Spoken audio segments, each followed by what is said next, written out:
যিসকল ভাবি আছে বি ফাৰ্ম বা ডি ফাৰ্মত এপ্লাই কৰিম বুলি তেওঁলোকৰ বাবে এটা এপ্লাই আহি গৈছে অসমত। Srimanta Sankardev University of Health ছায়েন্সে আনিছে। এক্সামটো হ'ব 23 জুন তাৰিখে। ইয়াৰ অনলাইন এপ্লিকেশ্যন আৰম্ভ হৈ গৈছে 14 মে'ৰ পৰা। এইটোৰ নাম হ'ল ডি ফাৰ্ম বা বি ফাৰ্ম। এইটো ডিৰেক্টৰ অফ মেডিকেল এডুকেশ্যন আছামে কণ্ডাক্ট কৰিব। নাম হ'ব ফাৰ্মাচী এণ্ট্ৰেন্স এক্সাম 2024। এইটোৰ তাৰিখটো হ'ল 23 জুন ৰবিবাৰ।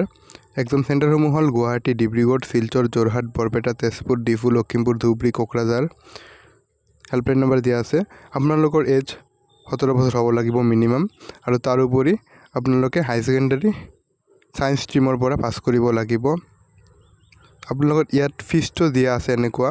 আনৰিজাৰ্ভডৰ বাবে ফিজ আছে 1500 টকা, বি ফাৰ্মৰ বাবে, ডি ফাৰ্মৰ বাবে 700 টকা, আৰু দুয়োটা কৰিব বিচাৰিলে 2000 টকা।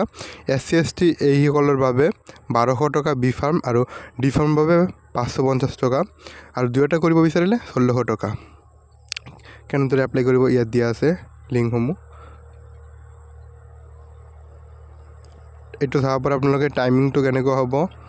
10টা বজাৰ পৰা 12টা বজালৈকে এক্সাম চেণ্টাৰ দিয়া আছে। টোটেল মাৰ্কছ থাকিব 100 মাৰ্কছ, 100টা কুৱেশ্যন থাকিব। ফিজিক্সৰ 25টা, কেমেষ্ট্ৰিৰ 25টা, বায়'লজি বা মেথছৰ 25টা, ইংলিছৰ 25টা। তো আপোনালোকে মিনিমাম কিমান পাৰ্চেণ্টেজ পালে পাছ কৰিব এক্সামটোত, মানে কাট অফ কিমান থাকে আৰু কি।